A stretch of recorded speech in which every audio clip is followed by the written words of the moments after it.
Welcome to the Business Unscripted podcast. We're here to share real-life insights, practical strategies, and the honest lessons that we have learned from our own mistakes because, frankly, we have been in your shoes. So whether you need help with operations, accountability, financial knowledge, sales, or maybe just getting your mindset right, we are here, and this is the right spot for no-fluff conversations and tools that work.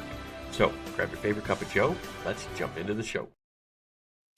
Grab your favorite cup of joe. Let's jump into the show, as that weird voiceover guy there says. But welcome to another Friday. Welcome to another episode of the Business Unscripted podcast. And here, if you're a business owner, you're an aspiring business owner, you're looking for some lessons to be learned or some strategy, some advisory, you're in the right spot. Dwarn and I here share every single week some of our struggles, our successes, our obstacles, ways that we've also helped our clients overcome different situations, we'll say, in their business and different opportunities. So you're in the right spot. Thank you for being here.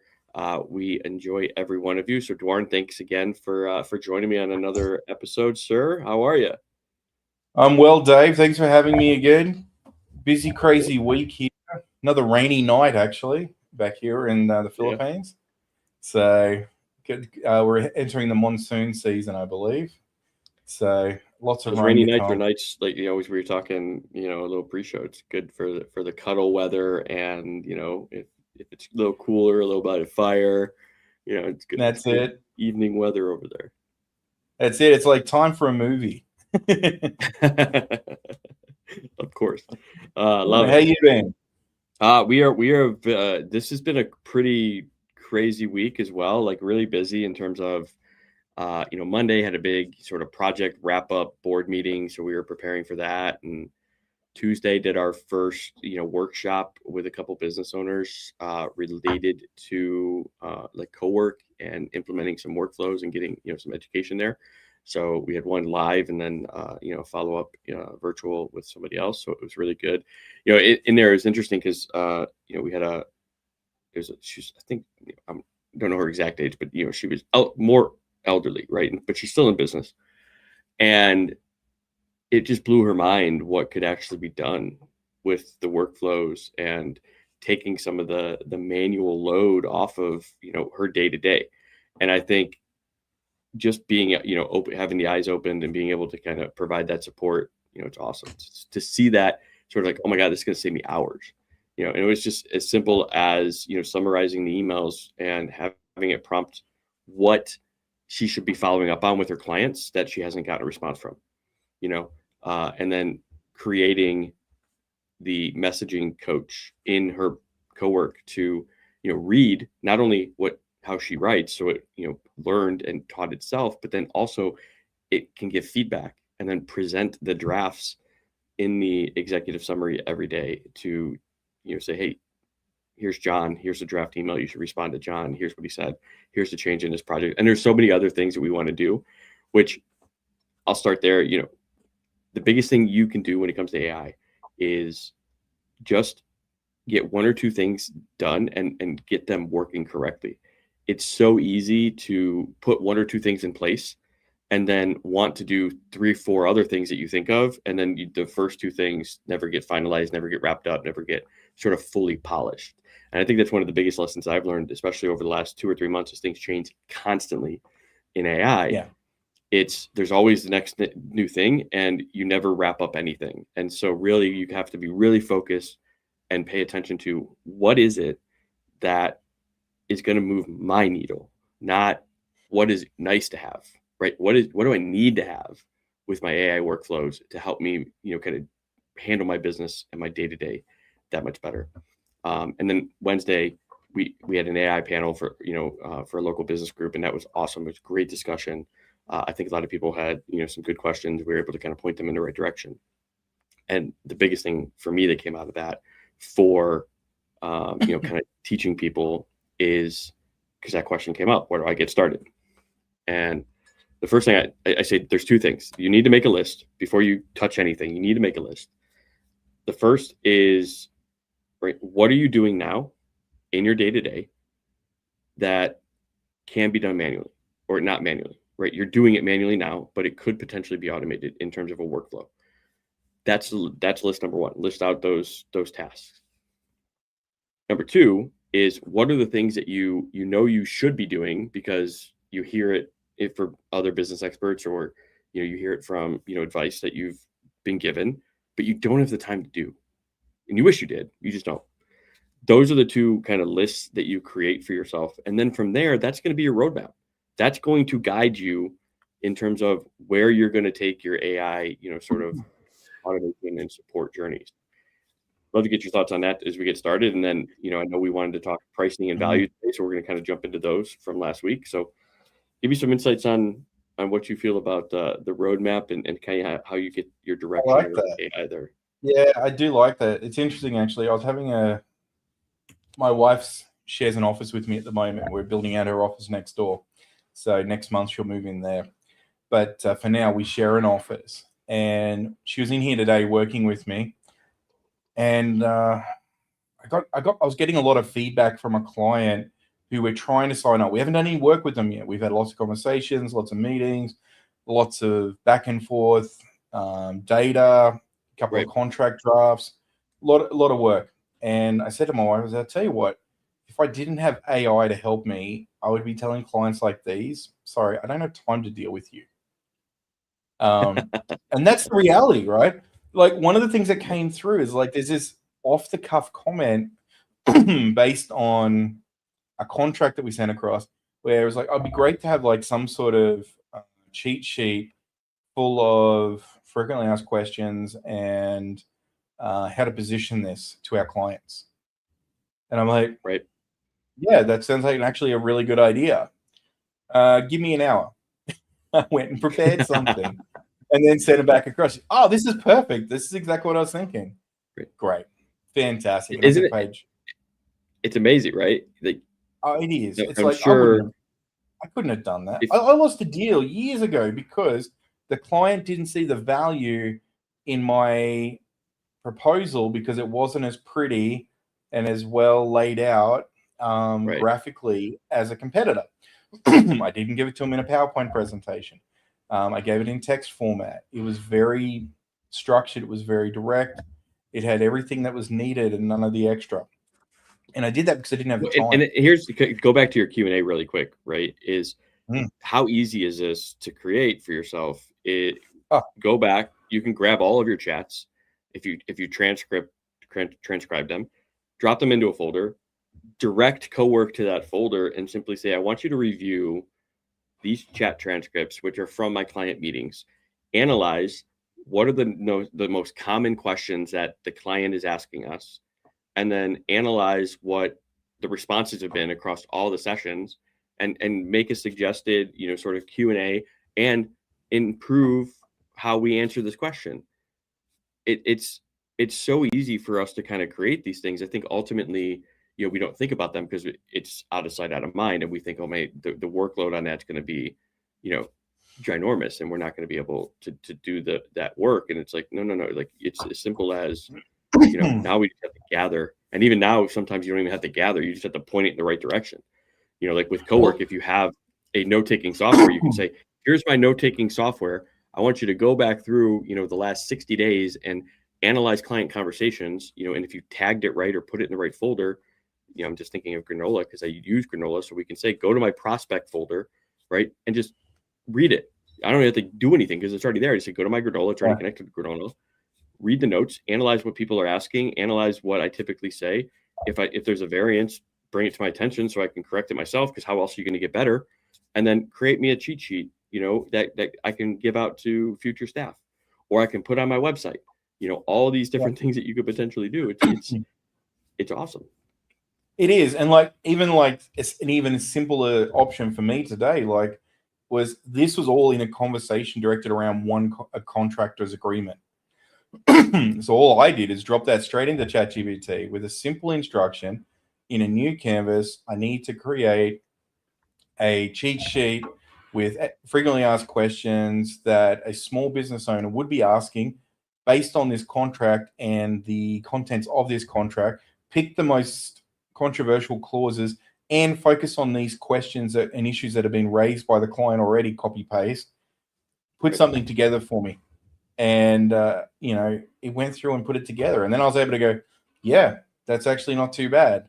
I gave it a bit more direction, of course, and then gave it some of my opinions, and it went and put it together. And at the end of it, it raised an additional question. And when the client says, "Hey, so with this question, what does this mean? Like, from a standpoint of an increase each year, blah blah blah, for the staffing solution?" And I'm like, "Well, that means this," and I put together a little why we do it that way guide, sent that across. And then I'm like, "Oh, I can make an infographic from this." So I made an infographic from it, shared that, and was like, "Wow, that's really cool." And then I looked over at my wife, who handles HR, and I said, "What do you think of this infographic?" "Oh, can I use that for when I present to the team?"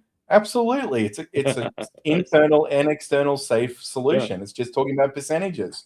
Well, and I'm like, that's the other thing to think, and that's actually a great segue into what we kind of want to talk about today, right? In value and pricing, in terms of what do you mean you have to do an annual increase, because so many people get stuck in, well, they agreed to $1,200 a month or $1,500 a month. I don't want to increase the price, but yet your back end, your costs are going up, all of that. And so that's why I think it's a valuable discussion on pricing. But before we get to pricing, I think it comes into value. And value, you have to get yourself out of the hourly mindset. How many hours am I giving the client? How many support, meetings or sessions are they going to feel my time? And ultimately you have to get yourself away from that and start thinking of what is the value that our support is bringing to that individual. And you have to, one, understand that, and you do that by having the conversations with them to understand what's important to them. What are they looking to get a solution for? From there, you can then represent your value more appropriately. But I'm interested, Dwarren, on your end, what have you done recently in terms of changing that sort of, going from, especially when, in part of your business, right, it's the VA world. So that's a big thing, hours, how many hours a week am I getting and all of that, versus how do you shift that towards the value of, hey, here's the support you're going to get, here's the price. How have you potentially started thinking around that? Yeah, interesting. One of the first things that we had to do, and this was a realization that I had in a discussion with you probably 18 months ago, and that was we need to understand what our real hourly rates were, because we had them completely wrong. It's like, my time is worth X. The employee's time is worth X. I spend X amount of time doing this. But you don't factor in your administration team, who are a non-earning, non-income generating part of your team. They have to be factored into the equation as well. You've got overheads. You've got real operational costs. Your computer breaks. You have to fix it. Otherwise, you can't work. So you need to factor in all of these things into the equation. And that's one thing I like about your cash flow system, right? You put money in the right places for that time, and that helps you generate an idea quickly on how many hours, what the real cost per hour is to actually provide a service. Right. And one of the key factors in that is you have the real cost per hour, but then there's the value proposition of what it's actually what the client wants from the outset. You need to be able to do the maths and say, look, it is going to take my company 15 hours to produce a suitable outcome for this client. But my team is also very refined. We've been doing this for a very long time. We also have all these amazing tools that we've invested in or built to be able to do that. So our cost is not necessarily 15 hours. It may actually be 15 hours plus a 20% overhead to allow for variances that might occur or unforeseen circumstances. And then we have to add the profit. So the profit is typically determined by what the value proposition is to the client. So that's how we typically structure it now, as opposed to being just, this is what it's going to cost, but this is a per hour rate. Websites are a prime example. We do not build websites on a per hour. I had an inquiry come through this week, and it was like, can you give me an hourly rate for building websites? And it's like, we don't do it that way. If you'd like to get on a call and have a conversation about what you're trying to build, I'll quote you for the job. Oh, so you can then give me an hourly rate? No, we don't do hourly rate. We give project costs. And some people will love it. Some people will hate it, and some people will be confused by why you won't do it. At the end of the day, for us, it's about pre-qualifying the client. If they're happy to work with us in the way we deliver, then they're pre-qualified, and we can do it that way. Right. Every time we've gone down the path of trying to tell it how many hours it's going to take, and then we feel like we have to validate, or the client expects us to validate what we're doing for each of those hours, it's you walk away feeling, well, I'm only working for the hourly rate, and it's just not a good feeling. So we moved away from that a long time ago, and we feel much better. Here's why: if you're focused on the hourly rate in your business, why you're probably making a mistake. Because one, the biggest comeback, I guess you could say, to somebody who's saying, well, what's your hourly rate? What's your rate? I need to know your hourly rate. Is simple as, well, let me ask you this. If I tell you that it's going to take me 10 hours and a rate for that, and then it takes me 15, are you going to pay me more? Are you going to pay me the extra 5 hours? Well, no. Yeah. Well, but why? Because, you wanted an hourly rate. So if it's going to take me longer, are you going to pay me more hours? Well, because you told me 10 hours. Yeah, but things change. Different. Are you going to pay me more? No. But if I, so you value your money over time. So if I can get you the project because of my experience and my knowledge, in 5 hours, does that mean my experience is worth less than what I'm saying the project worth? And so ultimately it comes down to really understanding, you also have all of that years and years of experience and knowledge that that's making you more efficient at the job, that increases the value that you're providing to your clients. Every month, right? Every week, you get better at your job, which makes you more valuable to the next client that comes in, right? So you have to make sure that you're including that in your price.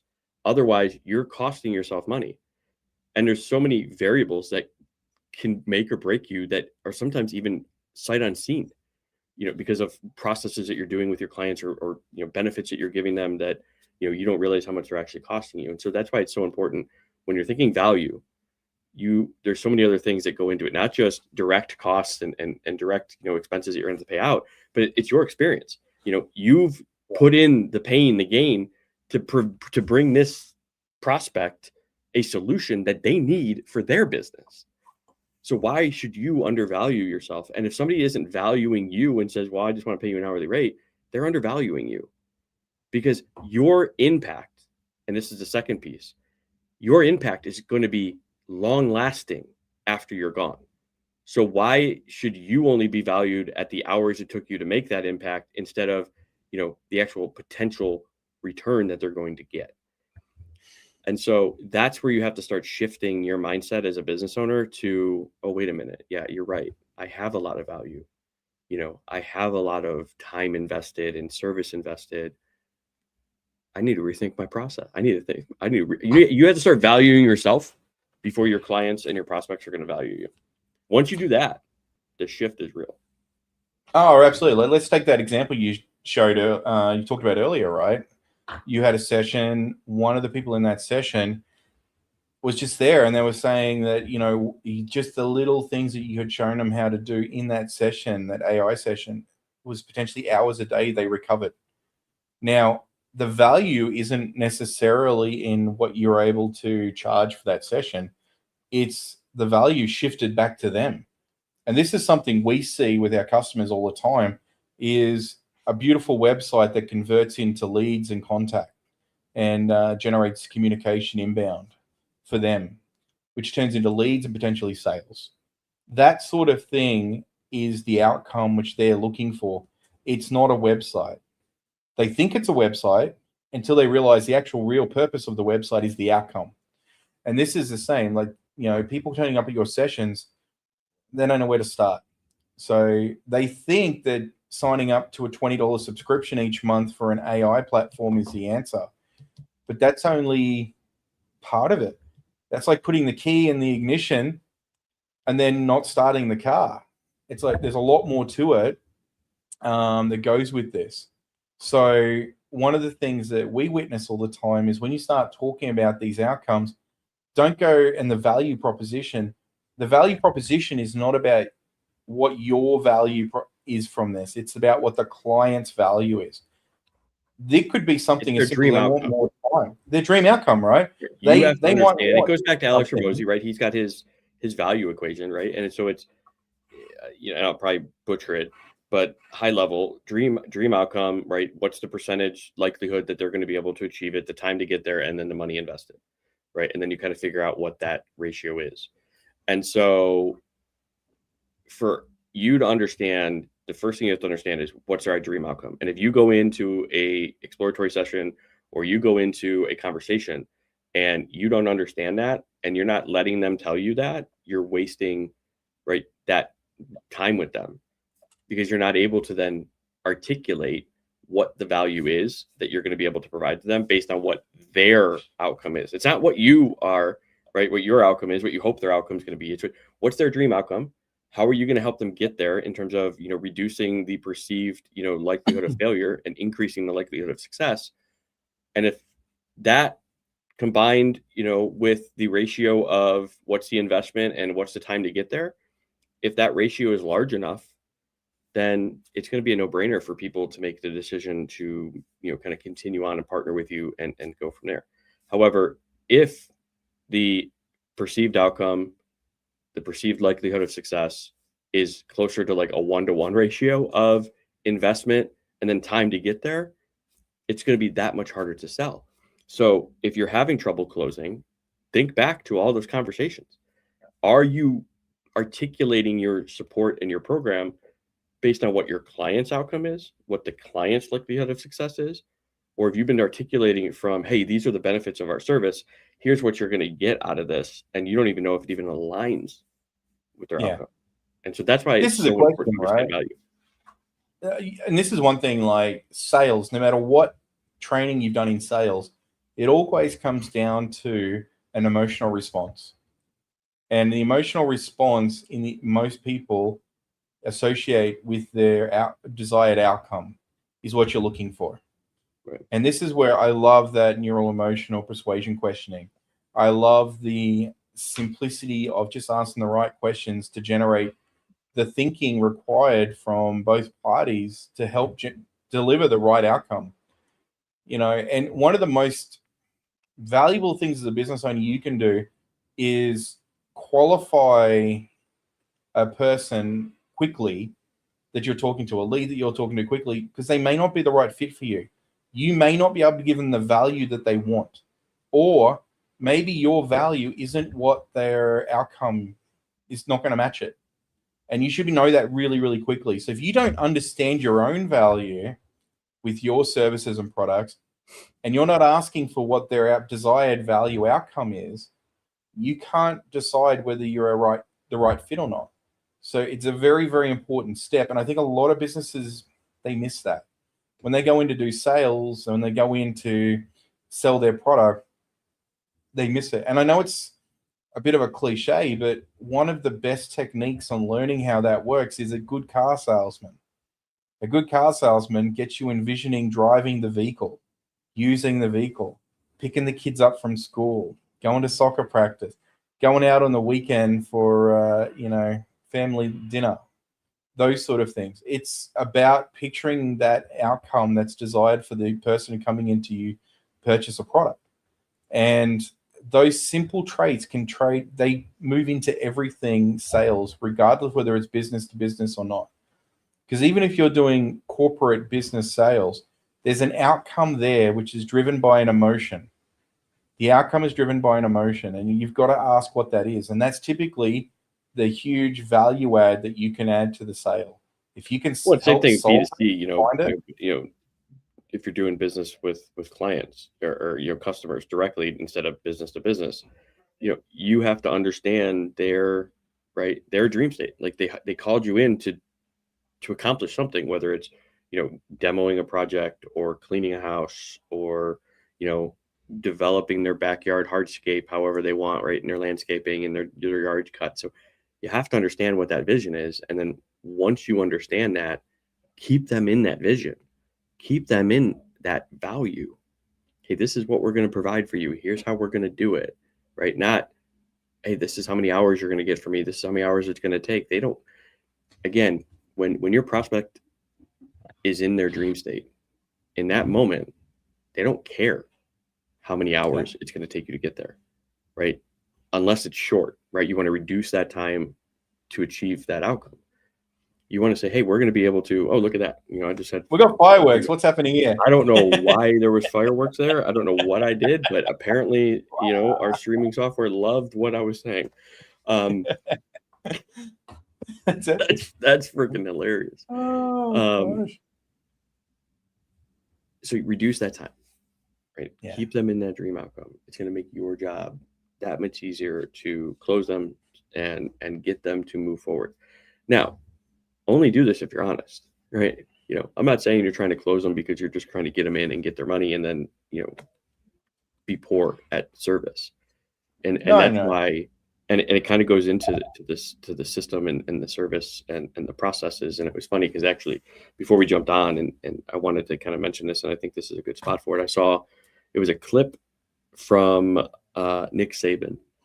And I guess here, I'll play it. I saved it because I think it's gonna be impactful in terms of, you know, what it says and kind of what we're talking about today. But let me find it.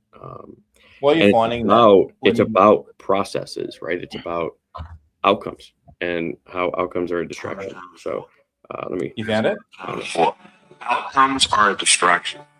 Focusing on the process of what you have to do to get the outcome is the most important thing you need to do. It's 100 times more. Essentially, you know, it's not necessarily about you having you know 10 more clients. If you have your process set up, the clients will come. Same thing, right? When you're talking about, you know, developing an outcome for a client, right? The process is the most important piece. Make sure that process is set, ready to go, and easy, and it's the outcome happens no matter what. So focus all your attention on the work, on the systems. That's what's going to get you to your outcomes rather than focusing on strictly your outcomes. That's just a KPI. An outcome is essentially the result of you doing all that work. And so your efforts and your focus needs to be on the work. And look, it's interesting. My brother has a home staging business back in Australia, and he put out a very clever little reel the other day. I think one of his team did it. And they do staging. So what they do is they stage based on how many rooms in packages. Right. Hours never come into it.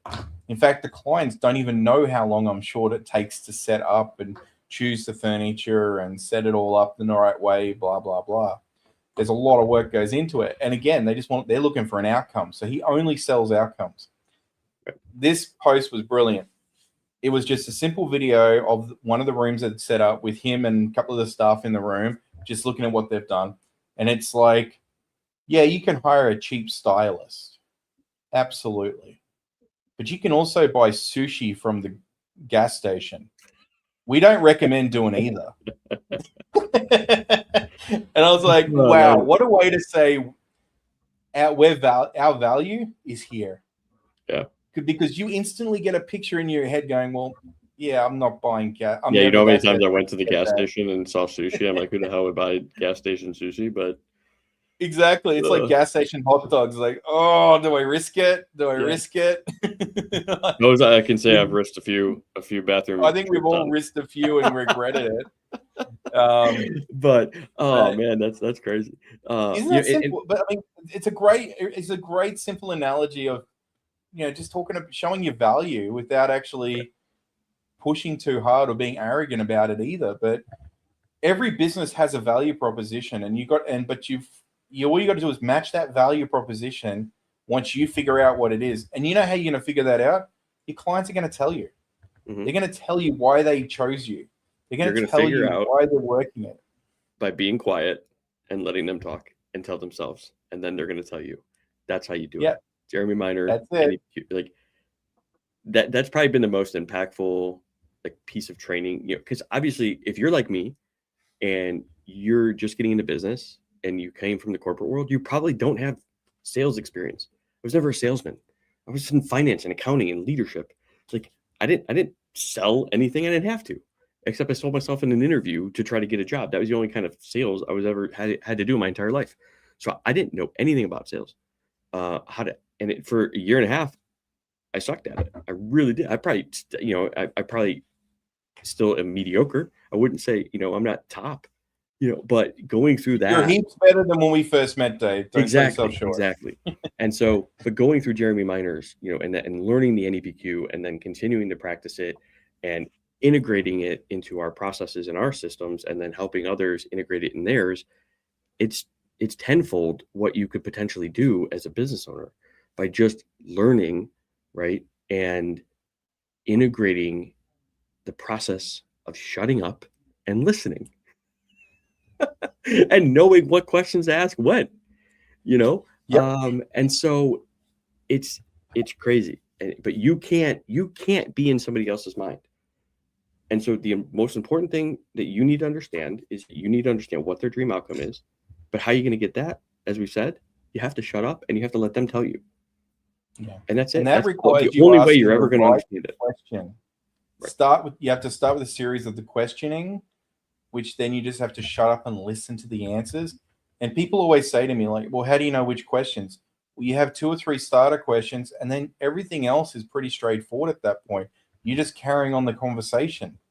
And essentially you kind of know how to, and again, we're not going to go into the NEPQ model here, like Jeremy Miner, go look him up, 7th level. He's got his free black book of questions, which he goes out, which I got to say, off topic here, like he's got some interesting, ads lately in terms of, like his, like he's got one where he's talking to a lady who's like drowning in water in a cubicle. And then he's got another one where, I haven't seen these.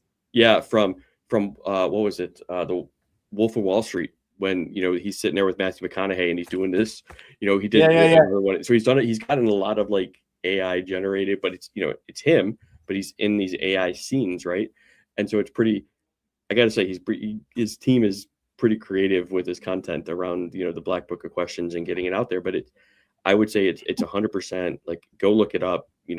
I'm no expert in it. I've gone through the training, but I teach everybody on it in terms of what I know. But if you want a deeper level, more of that, you definitely need to go look at him. But 100%.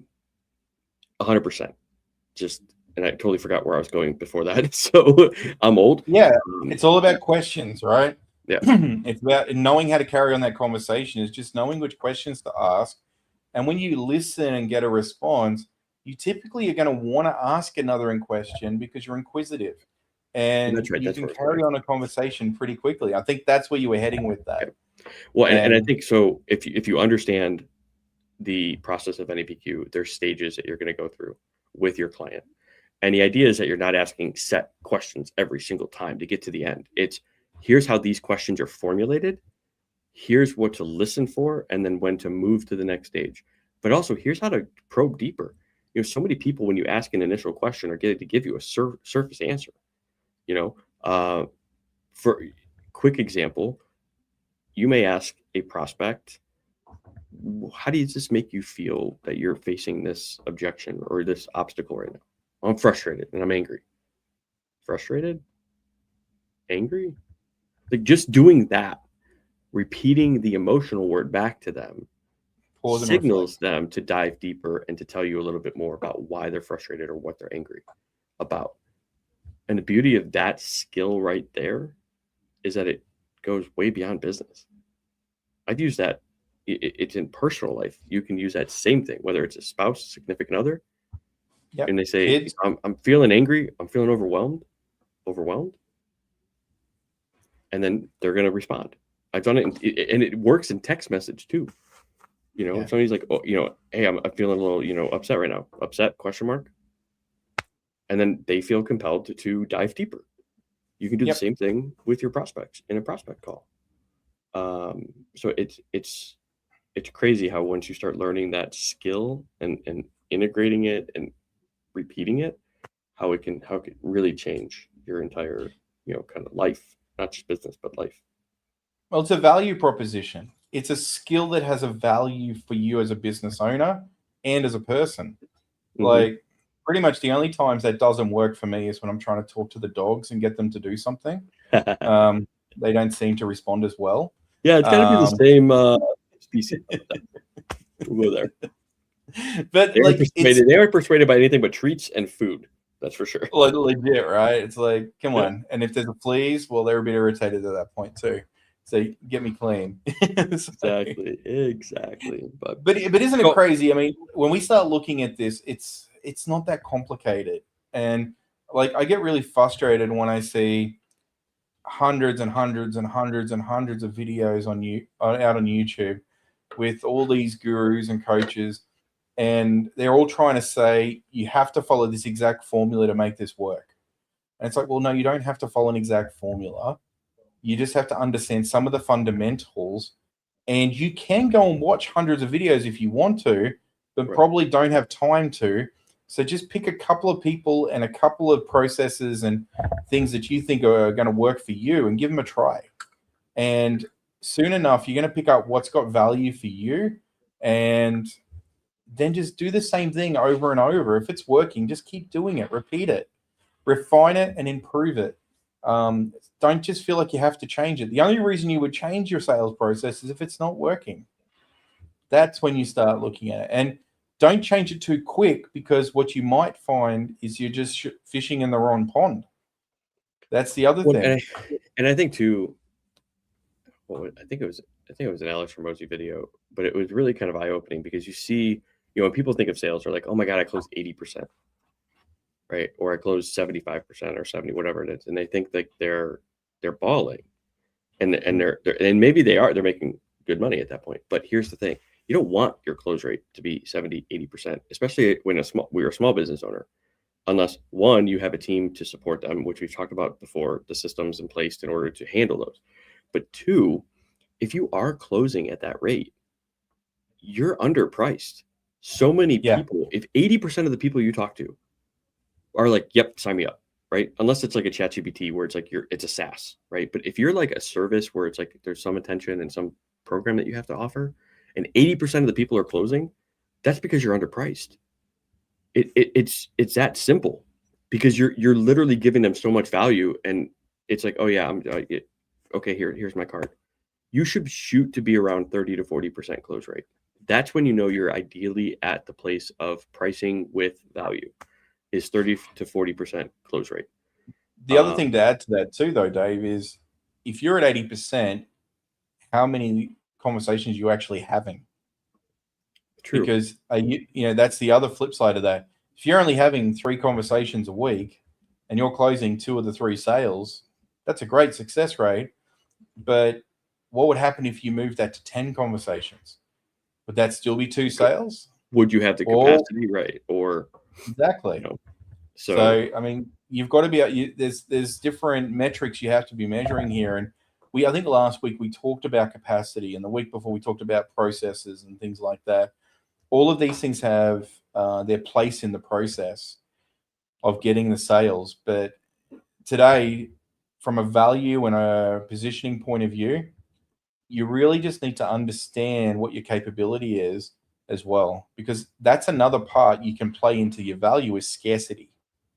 Right. So, but that also plays into the second part of our conversation, which is pricing, because if you're a small business owner and you're a service, and a lot of the stuff does require a lot of your time to provide and do the service, you can't maintain an 80% close rate. Like, as your time gets more limited because you have more clients, those clients then need to be brought on at a higher rate for you to grow. Because ultimately, year over year, if you keep your price, and I believe I said that, I think it was, if you kept the same price, and I put this post out a few months ago but if you've kept your same price over the last, I think it's 5 years, because I did it in 25 from COVID, right? So if your price is the same as it was from COVID, or maybe you've only done one price shift, inflation has gone up like 30%, something around roughly from 2020 to 2025. So if your pricing is the same, you've actually effectively given yourself a pay cut of that same 20-ish% of your buying power out in the market. And that's assuming that none of your other, right, maybe your margin's still the same. Hopefully your margin's still the same on that, which means your cost of goods haven't gone up. It's just you.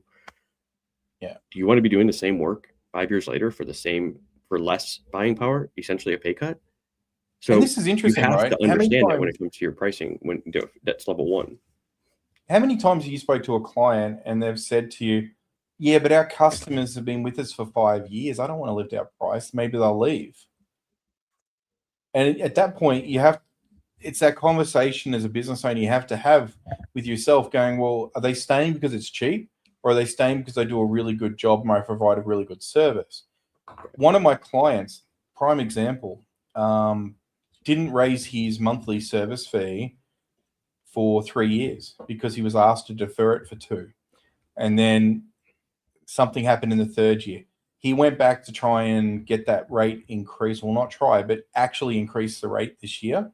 Mhm. And when he reminded them that they asked to kick the price down the road a little bit for a couple of years, they were like, yeah, but we're talking about the price right now. So he's trying to take everybody them wants to from, everybody wants a deal. Everybody wants a cheap. exactly right. He's trying to get them up by about $20 a month per user each, right? Mhm. And they've come back with a counter of $7. Oh, geez. Yeah. So he's like, oh, shoot. Now, he's going to meet them somewhere in the middle and he's going to close there. That's probably going to be okay. Is he going to do But- that for the same level of service? Well, this is the thing. One of the reasons that he put in that offer for 20 extra was because he increased his level of service. He put a extra value proposition on top. Mhm. They took that value proposition and then lowballed him on a price. I pushed back and said, well, you should go back and say, we'll do it at this price, but this doesn't come with it anymore. Right. Well, and that's ultimately where- what I would do, right, is figure out, and this is important for you if you're listening and you're like, how do I increase my price? So one, if the same level of service that you're providing needs to be a higher price, you go to them and you know, and we've talked about what to do in a price change, right? You figure out the medium that you need to do, whether it's one-to-one, phone call, email, announcement on a platform, you know, and it depends on the type of relationship you have with your client. So if it's more Maybe personal take them to lunch. relationship, right, it wants to be, you know, like in person, especially if they're local. Take them to lunch, have the conversation, you know, give them a call. If it's more, you know, they're across, you know, everywhere, maybe do a video call. If it's something where, you know, maybe you're not meeting with them on a regular basis, an email's fine. If it's a SaaS, right, you can probably just put the pricing change across the platform, right? However, in this case is a prime example of, you know, we want to increase our price for this package, and we're adding this extra layer of service to that package. This is the new price. And what I would suggest to a lot of people is you would go and say, you know, based on your package where you're at, right, we're grandfathering this old package out as of XYZ date. This is the new package that is equivalent. However, you also get A, B, and C of extra, right, service in this new package as we're updating our program and our service. The new price is going to be about $20 more a month. In their case, you know, they're going to come back, well, we have funding for $7 more a month. Okay, well, this is the lower level package, which is actually only $5 more than what you're already paying. However, you're not getting X, Y, and Z from the package, and you're also going to lose, right, this service that you're already receiving. You know, and so what that then makes them choose is, one, now it's not a negotiation. It's, here's the two things that we are now offering. Which one do you feel is going to best support you and your business? Which outcome do you want? Mm-hmm. And it's ultimately, and what I would do is really take away something that they're already receiving in that lower level package. And there should be, because it's a lower level package. They shouldn't get their same service for a lower increase. And that's going to kind of force them to make the decision of, was this vital to us that we were getting, you know, the piece of that they're taking away, or is what they're adding in way more valuable to us and going to help us, you know, achieve our outcome and our goals. And that's when you're doing a price conversation, is those added values that you're adding into your package and your service. You should know your clients very well, that it's going to help them do more. More often than not, it's something that you've already been sort of maybe briefly giving them access to as your current level, as you're rolling out something new. And now you're adding it in, and they're already going to see that sort of value of like, oh, I get this now on a regular basis, instead of like one off. And so solving a pain point that which you're aware of, or something like that. And and this, you're right there. It's a common thing that gets overlooked. Instantly, it's like, oh no, I can't provide that level of service at that price. Well, don't provide that. You're devaluing what your solution is. provide a solution at the value proposition that matches what they're willing to pay. Yep. Happy medium. And remember what we said earlier in this conversation is every year your value goes up and up and up because you're more efficient, you're more knowledge, you're more experienced. You've done a lot more experience in that industry. Your value is now higher month over month, year over year. So if you're keeping your price the same year over year, you're devaluing yourself. The clients aren't devaluing you. You're devaluing yourself because you're not going through that process of reviewing your pricing and updating your pricing. I would say at a minimum every year, but sometimes depending on your costs, depending on what sort of industry you're in, this could be, quarterly, semi-annually. It needs to be done. Yeah. And so when we think of pricing, go ahead. Sorry. The same thing goes, like one of the things I put together today was a documentation for a deal I was working with a client, and it was related to outsourced staffing. And one of the things that we were working on is I asked HR for some documentation on how we work out evaluations based on increases for annual increase for staffing. Okay. And I'm looking at this and I'm like, explain the numbers. And it was described that a previous employee who worked for us and held the role of HR manager 6-7 years ago used this, and it had come from a retail industry. And one thing that was really glaringly obvious to me was the longer tenure that people with you, they felt it was okay to reduce the increase percentage significantly, to the point where if you had been with us for 1 year, the increase was 3 times more that you were potentially capable of earning than in year 5. And I'm like, well, so why are we not? But that's not how we work. We actually reward. We generally pay about the same every year. And what I realized is this is exactly the same scenario when we give clients a price, and then 5 years later, we're like, well, hang on. We've been increasing all the staff salaries that deliver the services to you. All of our costs have gone up. We've added extra value in. It makes sense that we should be increasing these things.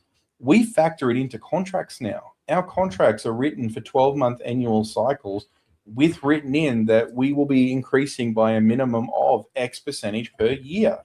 Right. It's written based on a performance level matrix evaluation. And that's pretty much written into the contracts now. And the reason we did that was because we set expectations with people, because what would happen is when you go back and say, look, we're going to be increasing the contract by 10% this year. Oh, that's a big increase. Well, in the contract, it actually states 15%. We're only going to be increasing it by 10 for you. Oh, does it? Oh, that's great then. Thanks for that. It's a much better pill to swallow. Much easier pill to swallow, for sure. Exactly. And it's like, okay, cool. But when you think about it, when you think like 10% is not, you're not making buku dollars off a 10% price increase for people, because essentially, more often than not, everybody else that you're bringing in, like if your staff salaries went up, let's say 3, 4, even 5%, well, now your taxes also went up. So that's another, kind of dollar, out of that pocket. And in Philippines, right, you actually have to put up away, I don't know why we don't have that here, right? You get that whole 13-month salary as a benefit, right? So it's like you have this whole extra month that you have to pay people for, as sort of like a year-end bonus that everybody gets built in, and so your costs are going. So 10%, and you have to understand this, like, especially if you're in business, you should be the ones that should understand this the most, because if somebody's saying, hey, my cost is going to go up, and they're supportive of you and they've helped you gotten somewhere, stop arguing with them unless it's really asinine. Okay, I get it. Like if they're saying, hey, my price is go up 100%. What? Like what's changing? Oh, no, nothing. Exactly. I'm just doubling my price. Okay, now you can push back. But if they're saying like, hey, our prices got to go up 10, 15% this year, what does that look like? Great. Like don't push back, understand it, as long as they're valuing, like, hey, our costs are going up. We got, inflation, everything that's going on in the world. We got to increase our price. Great. Everybody's got to increase our price. Perfect. Exactly. Don't push back. So if you want, and I guess this is, if you expect to get a price increase, stop telling everybody that you're not going to agree with the price increase. What you put out in the world is what you're going to get back. So if you actually understand it and work with people and say, oh yeah, like let's make it work. Like I know you're an added value to my business. Here it is, you know. And then you want to turn around and expect somebody else to give you a price increase. Though, right? What's that? Give yourself, even you as the business owner, don't overlook yourself. This is one of the things you talk about in cash flow, right? Is making sure that you actually give yourself an increase occasionally as well. Because if you're still earning the same amount that you were earning 3 years ago, you're making less money than you were 3 years ago. And that's not good for anyone either. So stop undervaluing yourself in this and understand that, you know, you can ask for more from a client with these increases as long as you can demonstrate value. And you might think, oh, yeah, but I'm doing half the work now because I've got tools that make it easier. And I'm capable of doing that because I've got the experience in doing that now. Then we go back to the outcome value proposition that we were talking about before, not the hourly rate proposition.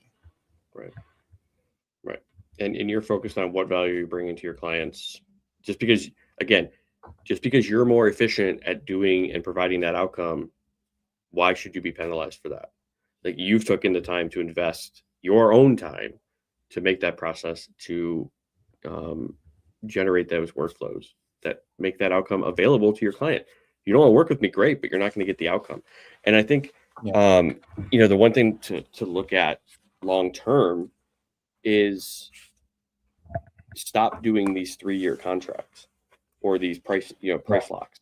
I think it was the big thing that I heard from what you were just saying too, is you should never have a price lock more than 12 months and just say after the 12 months, you know, we reserve the right to increase pricing. However, every year, it'll be maxed out at X%. And then, as you said, you don't necessarily have to go that percentage every time if you don't need to, but it's already there. And that's why it's so important to have agreements and all that stuff in place, which we talked about again. And that's next episode, is agreements and contracts and why you need to have them as a business. Even if you don't want to lock people in, why it's still important to have an agreement with them. And so when I think of pricing, and everybody's like, well, what do I charge in terms of like price to, you know, investment and all of this, and how do I know I'm priced right? And so before, the golden ratio was roughly around like 3-to-1, you know, of pricing to costs, typically where you wanted to be. However, that ratio is more, and if we think of and this was the ratio, the golden ratio around like lifetime value to acquisition for a client. Golden ratio minimum is 3-to-1. However, that's if that process is completely automated. So it requires no human interaction, right? So you built the system, you built the workflow. So, you know, the cost of acquisition leads right into, you know, an automated workflow, automated follow-up, no sales call whatsoever, right? They're invested in whatever that you're providing. That's your 3-to-1. Now, as you integrate more human interaction, you have to increase that ratio and expectation higher. So if there's the entire process is human, you want to have something 12, 13, 14-to-1, because you have all those back end costs that aren't considered part of your acquisition costs. You know, your acquisition costs are your marketing dollar spend, right? But you have all these other costs that go along with it from your operating side. And so that's why you want to have this 12, 13, 14-to-1 ratio when you have the entire process human. And then as you kind of integrate AI in the process, you can shoot for, you know, maybe a 5-to-1 ratio or an 8-to-1 ratio, depending on how many steps are in your process. And this is why, as a business, one scenario is not the same for everybody. You know, we can talk generalities, but in reality, in your business, right? You're watching this, your business, you have to map out that process. You have to map out, what are my sales steps? What's automated? What's human interaction? And then from there, okay, well, this is the ratio then that I should be shooting for. And this is why. And you have to map that out, but so many people don't. You know, you right now, if you're watching live or the replay, you know, we can see who's watching. Think of your sales process. Can you tell me right now, put in the comments right now, tell me in the comments, and I can see the comments, how many steps are in your sales process? Put in the comments right now. If you're, you see the ones watching it, or if you're watching the replay, put in the comments, how many steps are in your sales process? And then how many of those are AI or automated versus requires a human touch? If you're a business owner, drop it. Because I think that's important for you to realize. And if you can't, because you don't know, well, this is your homework for today, would be to go map out your sales process so you can understand what is the ratio that I need to actually be successful in my marketing, in my sales, in my acquisition of new clients. That's where you need to, that's going to be the first driving factor of your pricing. But yeah, and it's interesting. It depends on several others. We've got a lot, like I've spoke to a bunch of clients and stuff in the past, and they go, like, they're builders or they're contractors, and they'll go out after tenders. And as we all know, tenders take a long time to put together. They have a high rate of not being successful. So what tends to happen is when they're going in doing these tender processes, they invest a lot of time. And when they don't win one, they tend to give up. And that whole process, that's a sales cycle which requires you to be in there playing all the time. You need to be in there. So if your entire business model is designed around getting like tenders and trying to win these tenders because they're so great. And when you say tender, so just because it's language, yeah. So that's like estimates, right? Giving a proposal. That's our process over here in the US. If you have to do a lot of proposals, it's a little bit different to that. It's like when you're invited to quote on a particular job, it's a very specific process. So it's like an RFP over here, like an actual request for proposal request form. Process over here. Yep. That would be it. Okay. So those jobs are typically they're a very tedious process to do. Now, a lot of lucrative contracts can be won from those. But you need to make sure you balance that process out. And this is where you have to be smart with your sales process.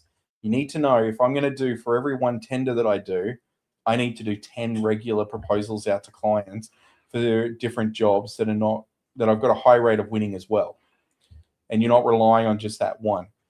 And all of this comes down to just making sure you understand what your sales process is, what it looks like, what your real investment is. Like I said right at the beginning of today, like if it wasn't for AI, I probably would turn clients away on certain projects because it takes too long to put documentation together for them.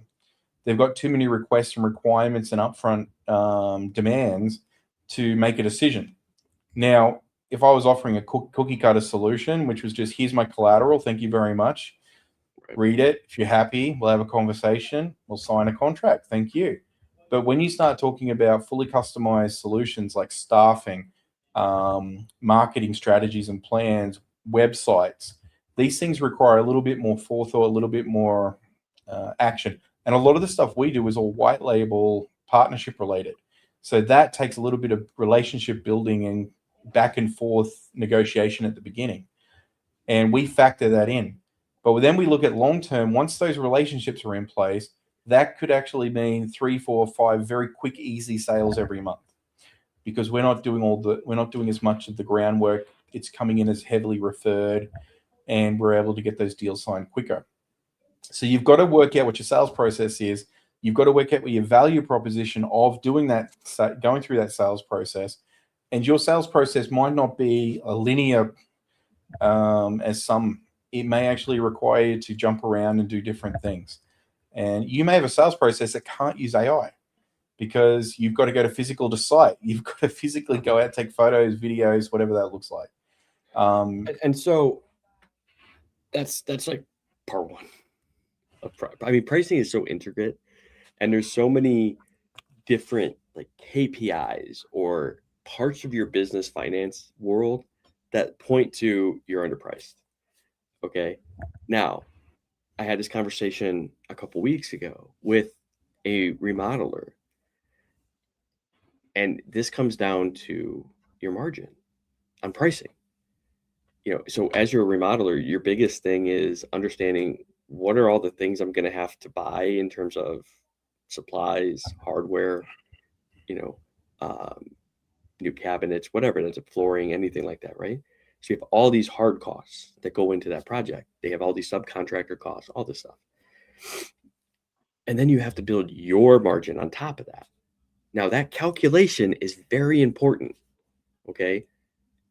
If you get anything from this episode, and you're calculating, because you have a hard cost and then you want to calculate and get the right margin, this is your takeaway. Okay. Don't add all your costs together, both hard costs, labor costs, extra insurance costs, depending on the job, all those other costs that go into it. And then don't just take that number and say, okay, my margin, 20%. Well, one, that's way too low for a gross profit margin on a job like that. Minimum, you should be at 40% to be viable. Minimum is 40%. But don't just take that number and multiply it by 40% and then add that on and then invoice for that number. So, for example, let's give this just quick calculation here. So let's say that you have $10,000 of direct costs and you want a 40% margin. Okay. Easy math, $4,000. You're like, oh, I'm going to invoice 14,000. Okay, great. However, if you take that 4,000 and then you divide that by the $14,000 invoice that you just sent, your gross margin is only 28.5%. And you're wondering, why I do 40% for everything. Why aren't I getting a 40% margin? Why is it only coming in at like 28, 29? Well, because your calculation's wrong. How you actually calculate your gross profit based off of your costs is you're going to take that 10,000, okay, and then you're going to divide it by 1 minus the gross profit margin that you want in decimal format. So in this case, if you want a 40% margin, you're going to divide the 10,000 by 1 minus 0.4, which is 0.6. So when I divide it by 0.6, now my invoice is $16,666.66. Okay. A difference of $2,600 in invoicing to get the 40%. But if I subtract my $10,000 of costs, my gross profit, 6,666, divide that by 16,667, roughly. And then that gives me 39.99%, 40%. So many times I've had this conversation with owners who are like, I can't hit my margin. I do it, or I'm calculating it, cost times 40%, adding it, and my margin comes in lower. Your calculation's wrong. I've never heard that. Thing is going to fix your business. If you take anything away from today's conversation, this one calculation of actually fixing your gross profit is going to make you more profitable from anything else. And if that's the case, then you owe me by coming back here, me and Dwarren coming back here, liking this video and sharing it, because that one piece of information should make you thousands and thousands and thousands of dollars if you're doing it correctly this month and next month and then a month after. That piece of information right there, how you calculate your gross profit margin, is going to make you thousands of dollars from this month forward. And if it doesn't, you're probably not selling anything. So I hope you take that away. That is really clever. I had not actually ever, I knew that was a case of dropping the margins. I didn't know that was how you calculated it. That is it's actually quite simple and elegant in the way it's done, but it's so effective. Like you just demonstrated, that's a 2,000 plus increase. And when you start taking into consideration things like that 28.5% you're originally talking about, you're going to lose whatever the transactional bank fees are. That's an extra couple of percent. Correct. You're going to then have to pay tax. So you're going to lose a little bit more on that when you do the tax component of that. And so this is how I explain it as well, right? If somebody says, well, I want to do 20%, I need 20% gross profit margin because it's the only way, if you're a remodel, you're in a service business. You're saying, I need 20% because that's pretty much the industry standard. And it's how I lock in all my jobs. It's how I get all my jobs. Well, one, you're not at 20%. If you're doing it the old way, you're at like 15% anyways, which is, costing you money. However, my follow-up question to that is, well, what do you want your net profit to be? Like, what's your ideal net profit? And they're like, well, maybe 20%, 15, 20%. Okay. So if you're at 20% gross profit, how do you expect to have 20% net profit? Because you have operating costs, all those other things we just talked about. And then that's the eye-opening moment right there. It's like, if you have 20% gross and you want even 10% net, that leaves you only 10% of operating your business in terms of admin, staff, processing fees, insurance costs. And then that's the eye-opening moment for so many business owners, because it's like, oh, well, no wonder why I can never get to a 10, 15% margin, because I'm only shooting for a 20% gross profit margin. Yeah, you're right. Yeah. That's why you have to shoot for a minimum of 40, because then it gives you the room to actually operate your business. Because if you don't give yourself the room to operate your business, you're never going to be profitable, no matter what. And you can't make decisions. And you can't make decisions when shit hits the fan. Like if you need to shift and pivot in the middle of a job and your contract's written in such a way you can't go and charge the client because it's fallen on you to be the problem, you can't make those adjustments and changes. Right. You might have an accident. If you're doing refitting, it could be a marble top that's been dropped by one of your team. And what are you going to do? You can't. Yeah, you can try and take it up with the supplier, but you can't install it. You have to replace it. It's a cost to the job. Mm-hmm. You don't have the margin. And if you work, and any extra margin you can build into that, 100% you should try. So I love I did not know that little simple piece of math. That's very cool. So yeah. So if you're taking anything away from today's episode, that's a good ending spot in terms of pricing. There's so much more we can do. However, this is an hour show roughly, and we can't go into all of it. There's so many, and it's also nuanced for your situation, your business, your ideal client profile, all of that. It's definitely nuanced. And so my takeaway for you is that one thing that I just showed you, you can take that into any industry, anywhere, and that same simple calculation is going to make you thousands of dollars and correct your margins if you can't figure it out. I had that conversation with a remodeler who's been in business, 10 years, and he was using the same old spreadsheet and he couldn't figure it out because nobody taught him. I showed him that. He corrected his spreadsheet. He's like, oh my God, this is going to be a game changer. You're right. Because you're going from, a 20%, which is actually more like 14-ish when you actually do the calculation, to actually getting 40%. That's going to be, of course, that's a game changer. It's thousands and thousands and thousands of dollars on every job. Yeah. And if you're a client, right, or maybe you're a customer and you're like, well, why would they be getting 40%? Why should I pay so much? Again, because otherwise they wouldn't be in business. It's not, on that, and this is where so many people who aren't in business, they don't get it. They're like, well, yeah, okay, he's making 40% on a $100,000 job. He's making $40,000 on that. No, he's not. No, he's not, because he's got operating costs, or she's not as well. Don't want to discriminate here. They got insurance costs, labor costs, admin costs, taxes. But at the end of the day, that $40,000 of what you think is profit probably turns into maybe 10 or 15. And that's his time for his risk and his investment and his, stress or her stress of running that business. You don't think that's worth it? What if you went into work and your boss told you at your job, you know what? I think you're making too much money on the time that you spend here. We want to cut that down a little bit. Yeah. Wouldn't you feel like shit? Yeah, that's basically what you tell a business owner when you say, you know what, I don't think you should make that much profit, or you make $40,000, you make 40%. Like, what the hell? What are you doing with all that money?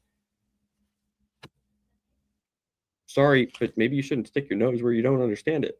Maybe seek to understand first and then have an opinion.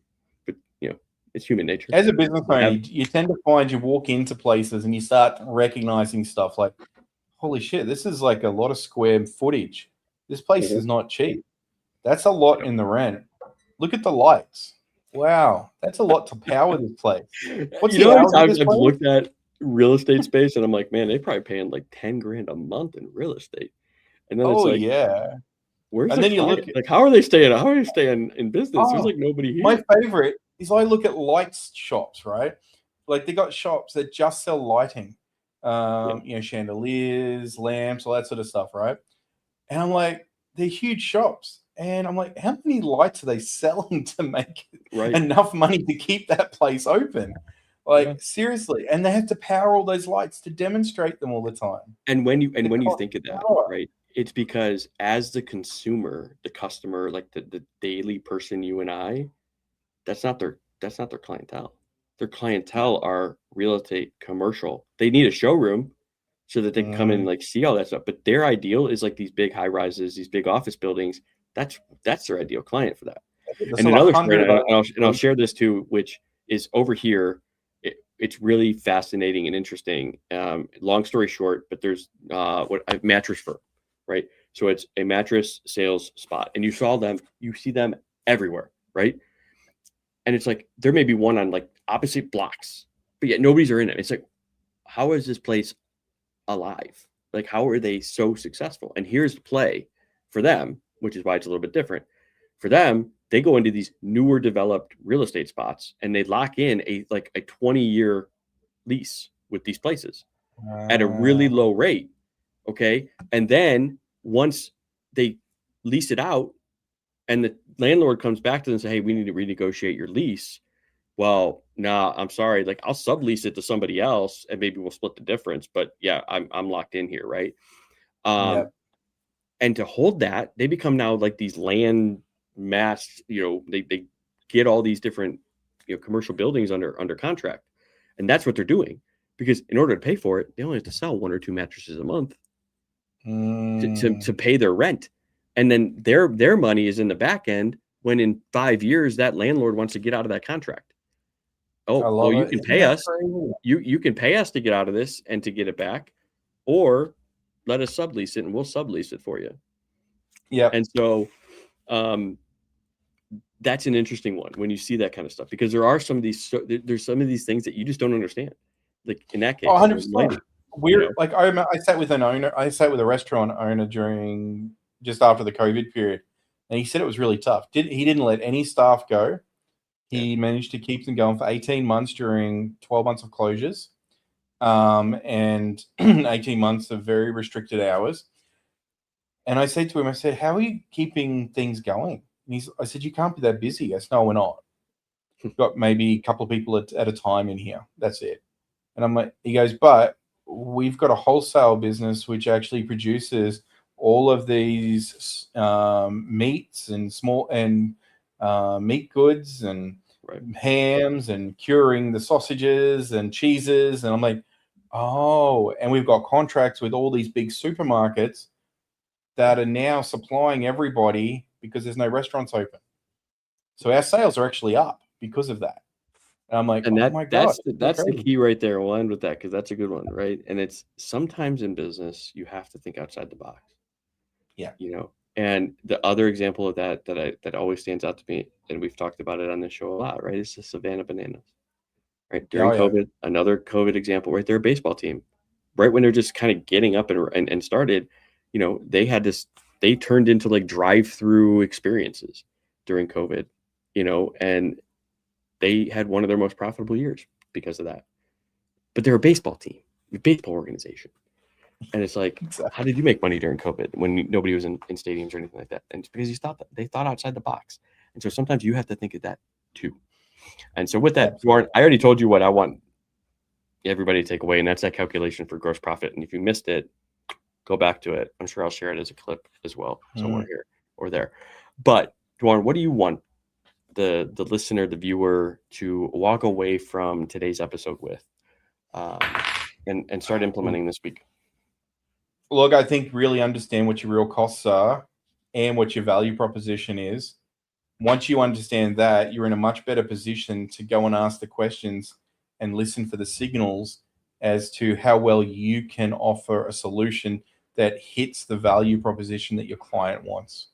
Right. And until you understand that yourself for yourself and your business, you're not going to be able to be very good at offering that to your clients. And so practice learning all of that information within your own business. It won't take that long. You'll probably already know all this. You just want to create the processes and document this out so you can feel it. Run your calculation. Now you know that. And make sure you're actually getting value for what you're doing. Make sure that, you're able to demonstrate the value proposition to your, ICP, and make sure you're positioning correctly what your value propositions are to them and matching it to their perceived outcomes. And if you can do that, you're going to do pretty well. And sales are only going to get more if you actually get on the phone more or get out and hit the pavement more. They don't just magically turn up. And if they do suddenly start turning up magically, it's going to dry up at some point. So be ready with a plan for when that happens as well. I agree. I appreciate it. So if you're here, we appreciate you being here as well. I hope you got something out of today's episode. If you're watching live or if you're watching the recording, I'm great at 2x speed. So I love listening to that, but you can listen to this 2x speed. Also, we are on Apple, podcasts, all that fun stuff. So if you want the audio version as well, if you're listening to us there, we appreciate you just as much as listening to us live. So I hope you guys have a wonderful and amazing rest of your day. If there is something that you got out of today's episode, please like, share it, do all that fun algorithm stuff, and share it with your network, because somebody that that's connected with you is probably a business owner who may need to hear this. So we appreciate you. We're on a mission to service and support 1,000 business owners by the end of 2028. We're well on the way to that goal. So help us achieve that goal. We appreciate it. And we hope you guys have a wonderful and amazing week. Until then, we'll definitely see you guys in the next one. Hope you have a good one. Take care, guys. Thanks.